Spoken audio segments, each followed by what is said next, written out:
The last thing I saw was his silhouette standing in the sunlight, just before the rocks came crashing down.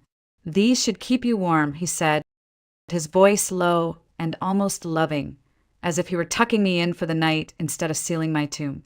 And then darkness. Not just absence of light, but a suffocating, crushing black that reached inside me and curled around my bones. The silence came next. Heavy, total, and then the cold. A deeper kind of cold that came not from the stone walls around me, but from the realization Charles had left me to die. 15 years. That's how long we were married. 15 years of shared coffee cups, road trips, anniversaries that slowly turned into obligations. We were partners once, or maybe I only thought we were. I was always the scientist, the one with dirt under her nails and minerals in her dreams. Charles, he was the smooth talker, marketing, pitches, investors, the face of charm, the voice that knew exactly what to say until it didn't anymore, until it went quiet. I should have noticed it sooner. The way he started looking at me like I was a burden instead of a partner. The way he'd go silent during dinner when I talked about research. Or the way he never once asked me why my latest discovery meant so much, not just to me, but to the entire field. I found tantalum and niobium veins deep in the Sierra Nevada mountains. Strategic, rare metals, buried under centuries of forgotten earth. Worth millions, maybe more. I didn't think it would matter to him. I thought he'd be proud.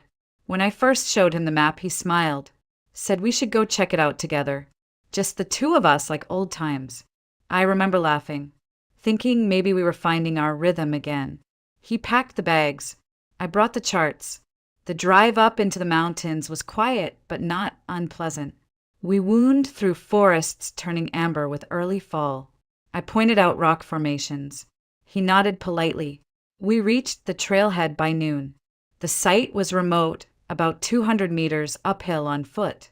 I'd marked the entrance of the cave 5 years ago during a previous survey, but never had time to go deeper. That day, I felt something electric in my chest, the thrill of discovery and maybe something like trust. Charles carried 2 backpacks, mine lightweight and his heavier than necessary. I didn't think to ask why. The hike took about an hour. I led the way, stopping occasionally to check the topography. Charles stayed a few steps behind. When we reached the plateau, I pointed toward the darkened mouth of the cave. "There," I said, breathless. "That's where it starts. Locals call it Widow's Hollow. Don't worry, the name's just folklore." He didn't laugh. Inside, the air was cool and metallic, like old coins and damp earth. We turned on our headlamps. My pulse quickened as I moved deeper into the cavern, tracing my fingers along the wall. There it was, a glittering black seam across the stone. Tantalum, rich, untouched. My throat tightened. "I was right," I whispered. "This is it." I crouched, carefully collecting samples, labeling them one by one. Behind me, I heard Charles step back. Then further back, the crunch of his boots. I didn't turn. I should have, but I was too caught in the moment, until he called out. "Nat," he said softly, "come here. I want to show you something." Something in his tone stopped me. I turned slowly, tucking the samples into their case. "What is it?" He smiled, not the kind that warms you, but the kind that chills your spine. "Just come here." I stepped closer. The light from his headlamp flickered over the jagged walls behind him. He reached for me, pulled me close. "I love you," he whispered into my ear, hands tightening around my waist. "You know that, right?" My breath caught. "Charles, what are you doing?" He pulled away just enough to look at me, eyes darker than I'd ever seen. "I'm sorry." Then came the push. Swift, calculated. My back hit the cavern wall hard, and before I could scream, he turned and sprinted toward the exit. I scrambled up, shouting his name, tripping over rock and dust. That's when I heard it, the first crack of falling stone, then another, then the deafening roar as the entrance collapsed in a storm of granite and gravel. I ran until my hands hit stone. Solid, immovable. I pounded my fists, screamed until my throat tore. Charles, what the hell are you doing? Open this damn cave. Silence, and then his voice.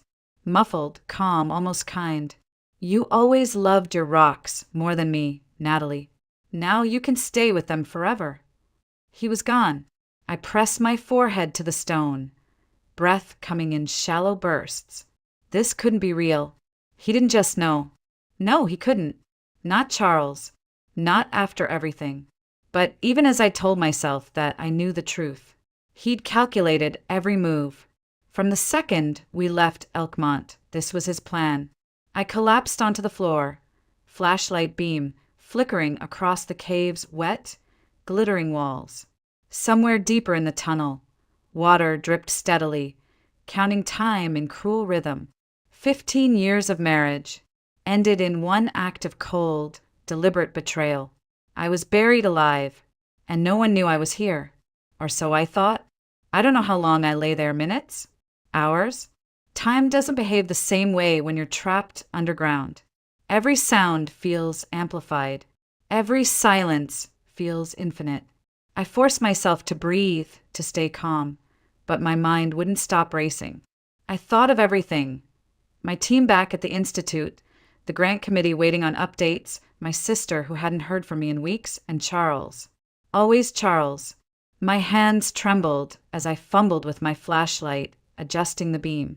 I had maybe half a bottle of water left and a couple of protein bars in my pack. I wasn't supposed to be gone long. Just a field scan. An update. Not this. The beam caught on something ahead. Not rock. Not crystal. Movement. I froze. There, maybe 20 feet away, a figure stepped slowly into the light, tall, broad-shouldered, with a thick beard and sharp, alert eyes that caught mine like steel. For a moment, I couldn't move.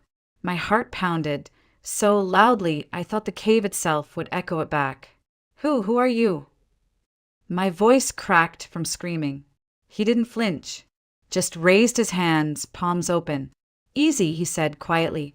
I'm not here to hurt you. He stepped into full view, revealing an old lantern in his left hand and a hunting knife strapped to his belt. His clothes were worn but functional. A canvas jacket, faded jeans, and heavy boots caked in mud. Not someone you expected to see in a sealed cave, or anywhere really. My name's Elias, he said, and I think you and I have a problem in common. I backed up against the wall, still gripping my flashlight like a weapon. How the hell did you get in here? There's another way in, he said, and out, but it's not easy. You live here? I asked, still barely processing. More or less. He gave a slight nod. It's been 3 years since I left the mountains. This place, it's quiet, safer in its own way. I stared at him, trying to read his expression. There was nothing threatening in his tone, but something about his calm unsettled me. You hurt everything? He hesitated, then nodded once. Most of it. Enough to know your husband's not coming back. I clenched my fists. He tried to kill me. Elias looked down, his jaw tightening. People do awful things when they're desperate, but that was calculated. He stepped closer and knelt beside the pile of collapsed rock. He didn't just trap you in here. He blocked the only breathable air tunnel. We need to move soon. My breath hitched. Move where? There's a system of chambers deeper in. I've mapped them out over the years. One of them connects to an underground river. That river flows to the base of the range, but the way is tight, wet, and dangerous.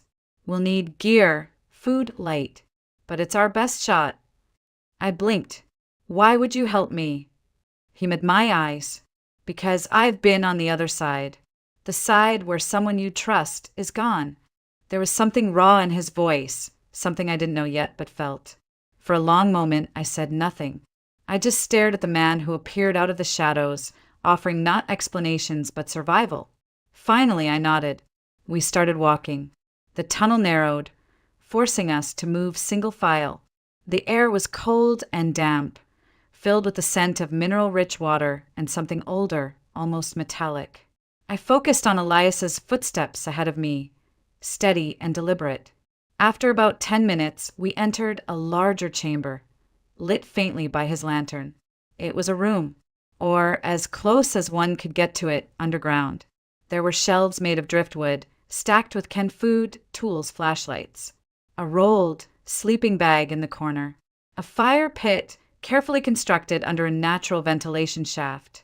"Welcome to my humble little cave," he said dryly, setting the lantern down. "Not much, but it does the job." I stared around, awestruck. "You've lived here for 3 years?" "After I lost my family," he said quietly, crouching by the fire pit. "There wasn't much left to stay for." I didn't push for details. I just sat down slowly on one of the makeshift stools and wrapped my arms around myself, the gravity of everything beginning to sink in again. "I was supposed to be working," I said, voice flat.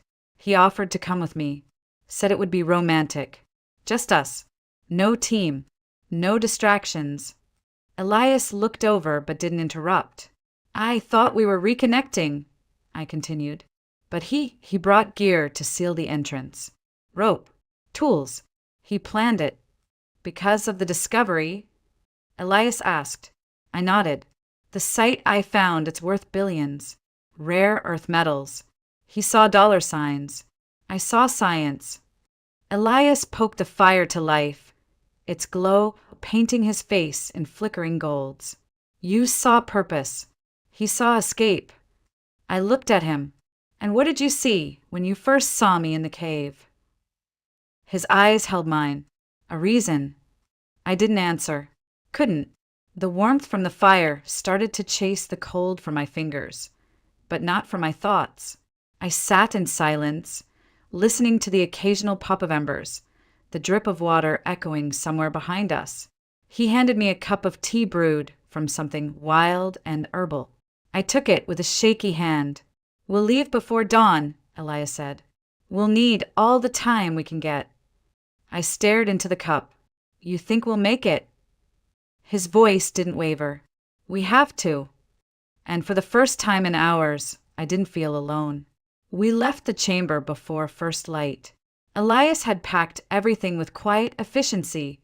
Canned food, water filters, spare batteries, rope, and a roll of waterproof tarp. I carried a small pack with my samples sealed inside. It felt ridiculous to be thinking about rocks after nearly dying, but they were more than just specimens. Now they were evidence. Proof that Charles hadn't just betrayed me. He tried to steal from me, kill me, erase me. We moved through the narrow passages, slowly. My body still ached from the impact of the fall, and my muscles screamed in protest with every step. The flashlight beam bounced off the walls, illuminating mineral veins that shimmered like ghost trails in the dark. "There's a crawl space up ahead," Elias warned. "About 15 feet. It gets tight and you'll need to stay calm.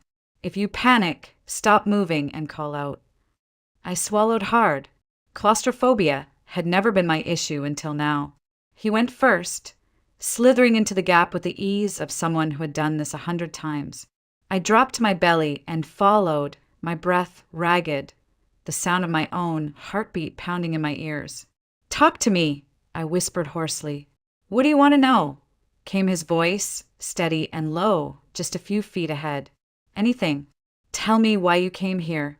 Why this place?"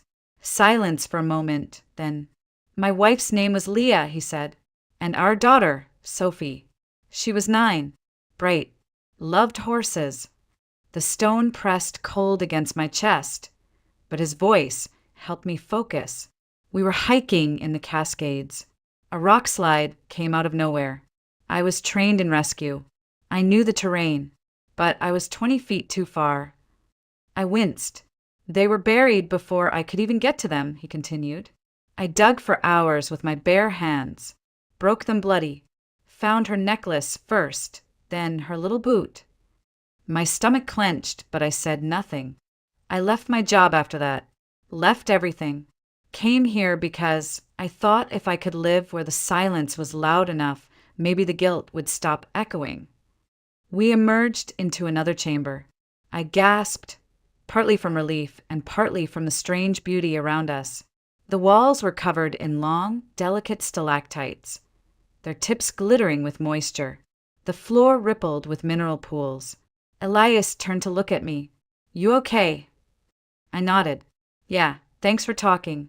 I needed that." "Talking keeps the panic away," he said simply. We kept moving.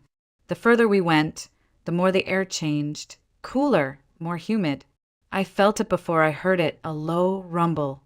Deep and constant. "The river," Elias said. The chamber opened up abruptly into a jagged ledge overlooking an underground river, black and fast-moving. The sound of rushing water filled the air, echoing off every surface. Elias pointed toward the far wall. "There's a ridge trail that follows the river. We'll move along that for a few hours, then take a narrow crossing." I peered down at the water. It looked like oil, thick and wild. "Has anyone ever made it out that way?" "Just me," he said. "And now, hopefully, you." We descended carefully, placing each step with deliberate caution. The ledge was narrow, sometimes barely wide enough for one boot. At times, Elias had to turn and offer his hand, helping me balance as we edged past wet, slippery outcroppings. I hated how much I had to rely on him.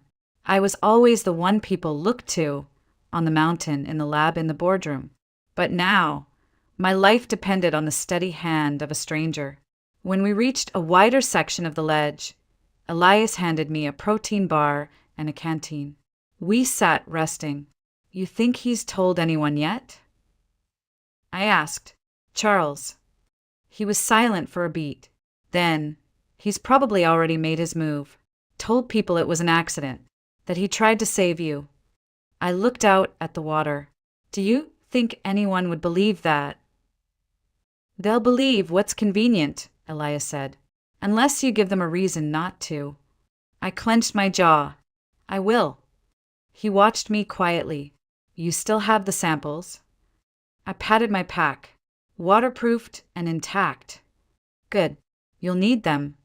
The thought of facing Charles again made my skin crawl.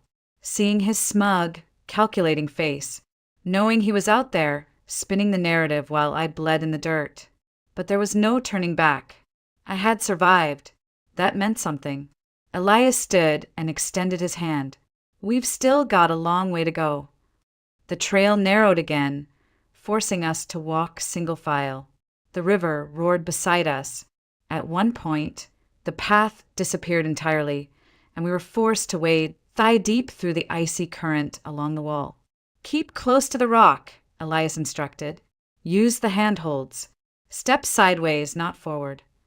We moved inch by inch, the cold slicing through my clothes. Every muscle in my legs burned. My fingers went numb gripping the rock. By the time we pulled ourselves onto dry stone again, I was shaking uncontrollably. Elias handed me a dry towel from his pack and set up a small heating packet under a thin mylar blanket. "We'll rest here," he said. 10 minutes. I huddled in silence, teeth chattering, mind racing. And then, softly, I said, "Thank you." He didn't respond right away, just sat beside me, close enough for warmth, far enough for space. "You're stronger than you think," he said at last. I turned to look at him. "So are you." He smiled just barely, but it was the first time I'd seen one reach his eyes. Somewhere ahead was the end of the tunnel. Maybe light, maybe wind, maybe birdsong. But for now, there was only this. Two strangers in the dark, walking toward something neither of us could name yet. By the time we reached the crossing point, the sky above us had long since ceased to exist. All that remained was the river, the rock, and the echo of each other's breath.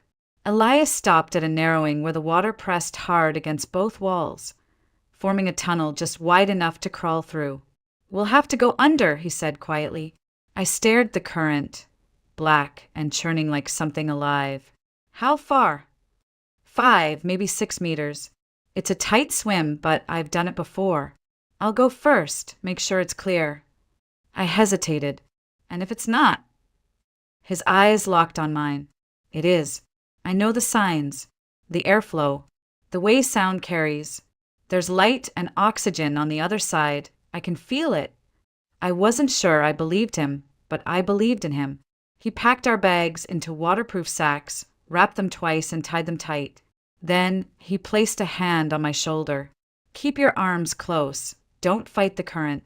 Let it carry you until you feel the slope. Swim upward and I'll be waiting. And then he was gone, slipping under with a practice dive, vanishing into the roar. I was alone.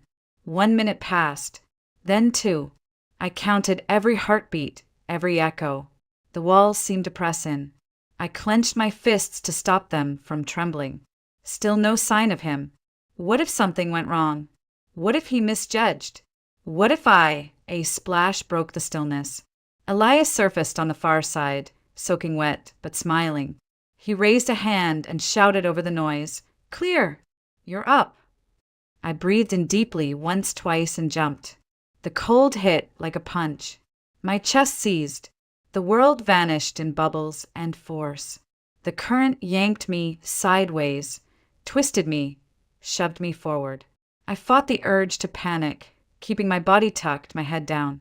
Seconds felt like hours. Then upward motion. I kicked hard, desperate, lungs screaming. And then air. Elias's arms pulled me from the water and onto solid stone. I gasped, coughing, shaking but alive. "You did it," he said, wrapping a dry blanket around my shoulders. I laughed, though it came out like a sob. "I actually thought I died." "Not today," he said, and something in the way he said it made me feel steady again. We rested in a dry cavern for a while, sharing the last of our protein bars. The air smelled different here, less stale, more open. Above us, I thought I heard birds. I looked at Elias. "What do you think Charles is doing right now?" He paused, crafting the perfect lie. I nodded slowly. He always was good with words. Always knew how to spin something to his advantage. "He probably told him you slipped," Elias said, "that he did everything he could. I bet he's already back in Elkmont, giving interviews with a hero's smile." Then we give them the real story. We resumed our journey, climbing upward through narrow shafts and damp corridors that smelled of pine sap and minerals. As we moved, I imagined what it would be like to walk into town again, to see his face when I appeared, not as a ghost, but as a reckoning. A few hours later, we reached the final tunnel. Light streamed in through a thick curtain of vines, filtered and golden. Elias pushed aside the growth, letting me step into the open first. The sun hit my skin like something holy. I squinted, eyes adjusting. The forest around us was alive. Pine needles underfoot, wind through leaves, the sound of real open space. I turned slowly in a full circle, inhaling the scent of cedar and cold mountain air. Tears welled up in my eyes before I even realized it. Elias joined me, blinking into the sun. "Welcome back," he said softly. We started down the slope. From this vantage point, I could see the ribbon of a highway and the faint outline of Elkmont nestled in the valley. Smoke rose from chimneys. It looked small, distant, ordinary. 3 hours later, dusty and sore, we stepped into the outskirts of town.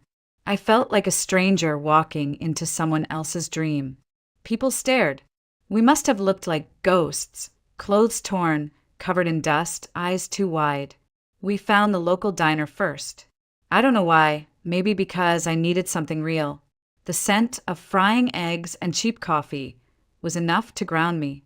But what stopped me cold was the flicker of a TV on the far wall. There he was, Charles. On the screen, he stood in front of a cabin I recognized. Our cabin, dressed in black, speaking into a microphone, eyes solemn. "It was an accident," he said. "We were exploring a new section when the cave-in happened. I tried to save her. I did everything I could. I stared, heart hammering. The waitress noticed me frozen in place and frowned. 'Ma'am, are you all right?' Elias stepped forward. 'Is there a sheriff in town?' She pointed. 'Station's 2 blocks over. End of Main Street.' We didn't wait. By the time we reached the station, I was trembling. The officer on duty blinked at us as we entered. unsure of what to make of our arrival. "I'm Natalie Vega," I said, "and I need to report an attempted murder." That sentence shifted everything. They took us into a side room. Another officer was called. Statements were made. I showed them the samples. Elias gave his account, the timeline, the exact words Charles said before sealing me inside.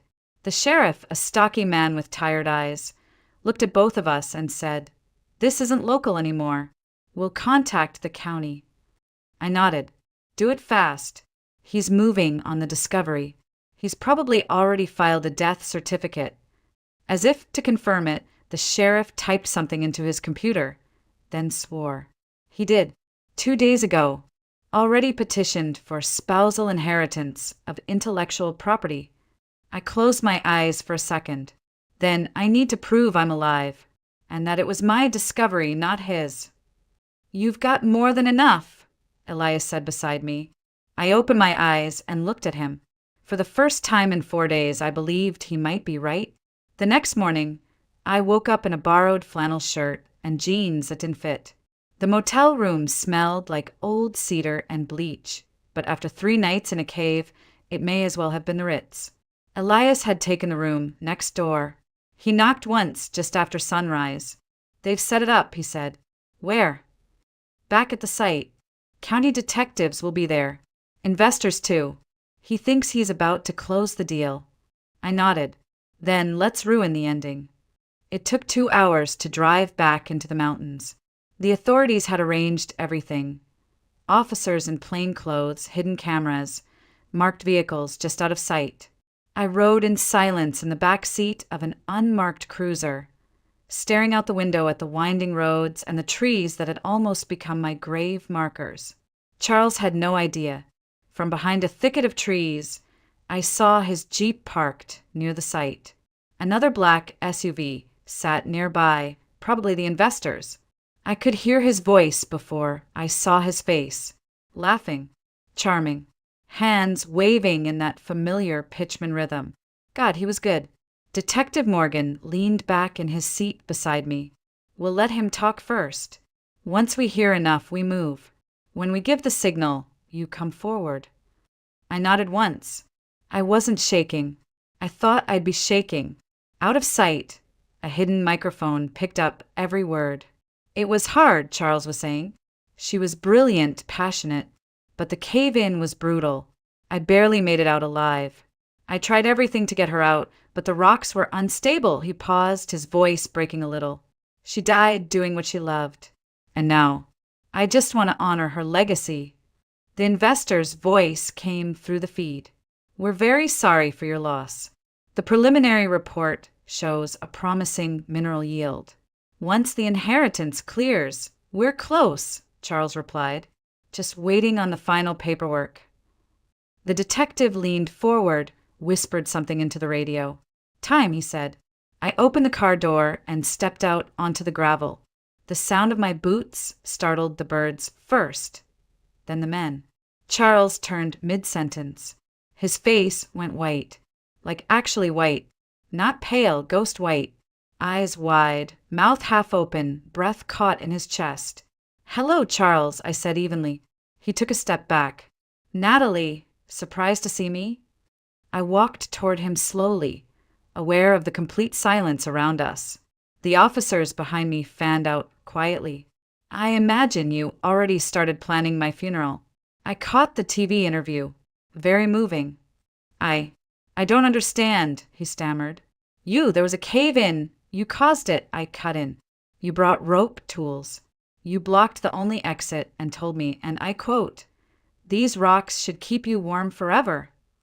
He blanched. "We have a witness," Detective Morgan said, stepping forward.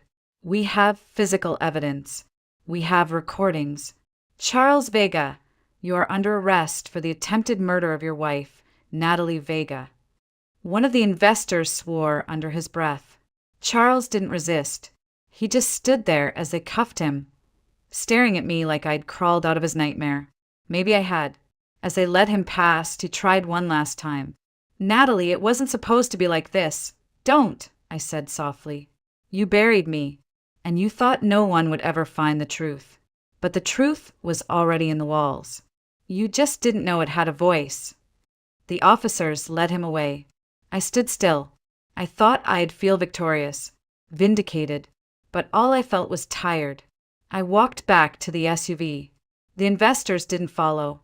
One of them tried to speak to me, something about reevaluating contracts, about possible collaboration. I held up a hand and kept walking. Later, as the site was being secured and the press began arriving, I found Elias by the tree. He was leaning against a tree, arms crossed, watching me. "You all right?" he asked. I nodded. "It's done." "Not quite," he said gently. "But the worst part is..." I looked back once more at the cavern entrance, the same place where Charles had tried to end me. And now it was just a pile of rock. Just geology. Just matter. He hadn't won. He hadn't even understood what he was trying to steal. "Do you ever wonder," I asked Elias, "if some places choose to protect us even when people don't?" He tilted his head. "I don't think it's the place. I think it's the people who find you in it." I looked at him, and for the first time since the cave, I let myself really feel what had happened. I had lived. I had been saved. And maybe I had been seen. The air was crisp that morning, tinged with frost and promise. I stood at the edge of Widow's Hollow, watching the first rays of sun spill into the canyon. The pile of stones that had once trapped me now lay silent, as harmless as any fallen rock. Behind me, Elias unpacked our gear, folding tarps and stowing bottled water. The forest around us stirred, birds calling, needles rustling in a gentle breeze. It felt alive. I took a deep breath, tasting pine and possibility. For so long, this place had been my prison, then my passage to survival. Now it felt like a threshold, a line between who I was and who I could become. I turned to Elias. His beard caught the light. His eyes were clear and steady. "Thank you," I said softly, "for everything." He shrugged, almost sheepish. "You did the hard part." "No," I insisted. "You came when no one else knew I was here. You guided me when I thought I'd never see light again. You trusted me." He met my gaze. "I did, because I believed you deserved to live." My heart thumped, living more than mere breathing. I remembered sinking into that icy stream, believing the darkness would be my end. But something inside me refused to give up, and he honored that refusal. "We should head back," I said. "I have to reclaim my life." He nodded. "Whatever you need." We walked side by side down the trail, each step lighter than the last. At the parking area, my rental SUV waited, dust-coated but ready. I opened the back door and loaded our packs, then turned to him. "Will you come?" I asked. "To Elkmont? To the Institute?" He paused, eyes drifting to the winding road. "I never thought I'd leave these mountains." I swallowed. "I know, but maybe it's time." He looked back at me, a slow smile forming. "For you, I'd try." Tears pricked my eyes. I touched his arm, surprised by the warmth of human contact after days in the cold underground. "Thank you," I whispered. We drove in companionable silence, the car a bubble against the world. When we reached town, the streets were calm, locals going about their morning routines, unaware of the drama that had just unfolded up the mountain. I pulled into a small lot beside the Geology Institute. The building looked the same, but I felt different. Inside, Director Ramirez greeted me like a miracle survivor. He clasped my hand and congratulated me on the evidence submitted. In the back office, I signed papers restoring my name to the discovery. The weight of false death certificates, forged inheritance claims, they all vanished under the crisp seal of truth and justice. Later, Elias and I walked through the halls lined with rock samples and mineral maps. I showed him the lab where I first analyzed my tantalum veins, the conference room where I would now present my findings. He listened, genuine interest lighting his features. "This is your world," he said. "I'm honored to see it."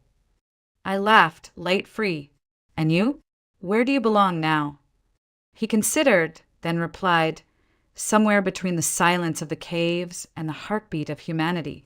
Maybe here with you. My breath caught. This was not just gratitude or pity or convenience. It was something deeper, a choice to step forward together into uncertainty because we had walked through fear and betrayal and come out stronger. Over the next few weeks, I returned to field work, this time with a full team, legal protection, and plans for sustainable extraction. Elias stayed by my side, offering safety assessments and survival workshops for new recruits.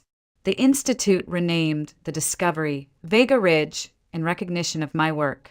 I accepted the honor with quiet pride. One evening, after the lab had emptied, Elias knocked on my door, holding 2 steaming mugs of tea. Outside, twilight faded into stars. I joined him on the balcony. "I've been thinking," he said, offering me a mug, "about what comes next." I sipped, savoring the warmth, and he met my eyes. "I want to stay, to build something with you. I don't know the first thing about academia, but I know. I know about loyalty and courage and finding light in the darkest places." A breeze stirred, lifting strands of my hair. I felt my heart open, as if the mountain itself had cracked me free. "I'd like that," I said truthfully. He smiled, relief and hope mingling in his expression. "Then let's start here."